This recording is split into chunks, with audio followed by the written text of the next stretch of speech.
Nifty 50 strong கன்சால்டேஷன்லேயே complete ஆயிருக்கு. நான் எதிர்பார்த்தது நல்ல ஒரு மூவ்மெண்ட். பட் இந்த ஏரியா வந்து ஒரு கன்சால்டேட் ஏரியா தான். இந்த கன்சால்டேட் ஏரியா எதனால் மூவ் ஆகுது அப்படிங்கிற கன்ஃபர்மேஷன் தான் எனக்கு கிடச்சி. ஸோ மார்னிங்கே ஒரு என்ட்ரி வந்து ட்ரை பண்ணேன் புட்டுக்கு. அந்த என்ட்ரி எனக்கு எஸ்எல் அடிக்கிறப்பே ஓகே அப்படின்னு பார்த்தோம். ஸோ அடுத்து ஒரு நெக்ஸ்ட் ஒரு தரக்கூடிய ஒரு 15 மினிட்ஸ் கேண்டில் எல்லாமே ஒரு 30 மினிட்ஸ் 45 மினிட்ஸ் கேண்டில்ஸ் எல்லாமே நம்மளுக்கு ஃபுல்லாக ட்ராப்பாக தான் இருந்துச்சு. ஓகே இன்றைக்கி டே வந்து பெருசாக வந்து இல்லை அப்படிங்கிறது நம்மளுக்கு கன்ஃபார்ம் ஆச்சு.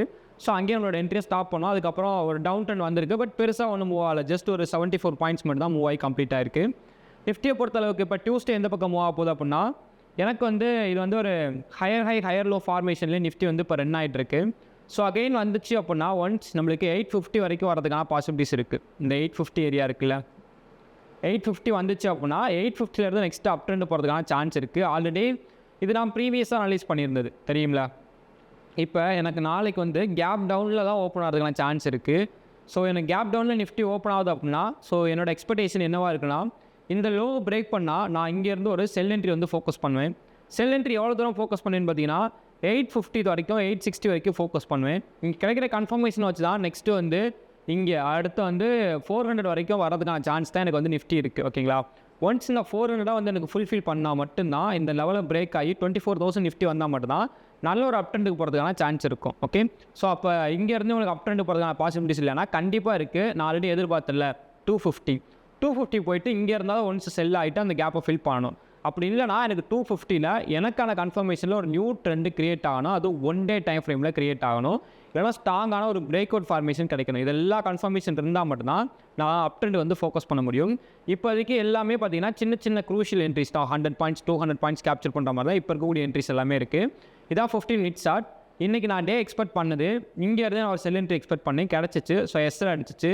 ஃபுல்லாக ட்ராப்பு அப்படியே அரைச்சி கொண்டு வந்து ஒரு வழியாக என்னோடய ஜோனுக்குள்ளே கொண்டு வந்து நிப்பாட்டி வச்சிட்டானுங்க. இப்போ 24,920 வந்து one of the crucial level support நான் மென்ஷன் பண்ணியிருந்தல, அந்த லெவலில் கொண்டு வந்து இப்போ நிப்பாட்டி வச்சிட்டானுங்க. இப்போ இங்கே இருந்து தான் நெக்ஸ்ட் நம்மளுக்கு ஒரு அப் ட்ரெண்ட் மூவ்மெண்ட்டுக்கான பாசிபிலிட்டிஸ் இருக்கானா, ஒன்ஸ் இந்த லெவலில் நம்மளுக்கு பிரேக் ஆகுது அப்படின்னா அப் ட்ரெண்ட்லாக்கான கன்ஃபர்மேஷன் 25,050 அது 80 வரைக்கும் ஃபோக்கஸ் பண்ணுவோம் இது வரைக்கும். ஸோ இங்கேருந்து நம்மளுக்கு ரிட்டன் என்ட்ரி கிடச்சிச்சு அப்படின்னா நான் ஃபோக்கஸ் பண்ண வேண்டியது 24,850 வரைக்கும் ஃபோக்கஸ் பண்ணுவேன். சரிங்களா. இல்லை எனக்கு ஜஸ்ட் இந்த லோ பிரேக் பண்ணுச்சுன்னா அகைன் நான் 24,850 வரைக்கும் இங்கேருந்து எவ்வளோ ஒரு 80 பாயிண்ட்ஸ் வந்து கீழே ஃபோக்கஸ் பண்ணிவிட்டு அதுக்கப்புறம் எங்கே எனக்கு கன்ஃபர்மேஷன் அப் ட்ரெண்டுக்கு வந்து கிளியராக கிடைக்குதோ ஸோ அப்புறம் தான் அப் ட்ரெண்டுக்கு வந்து ஃபோக்கஸ் பண்ணுவேன். இல்லை அது வரைக்கும் ஃபுல்லாக டவுன் ட்ரெண்டுக்கு தான். இந்த லெவல் பிரேக் ஆகுது, மேபி எனக்கு இந்த லெவலுக்கு மேலே ஓப்பன் ஆனாலும் சரி. ஸோ இங்கே வந்துட்டு நெக்ஸ்ட்டு ஒரு ப்ராப்பரான ஒரு சப்போர்ட் எடுத்தால் மட்டும்தான் அப் ட்ரெண்ட். அது 25,040 வந்து எடுத்துச்சுன்னா இங்கேருந்து 158 ஃபர்ஸ்ட் டார்கெட், நெக்ஸ்ட்டு 250 வரைக்கும் அப் ட்ரெண்ட் வந்து ஃபோக்கஸ் பண்ணுவேன்.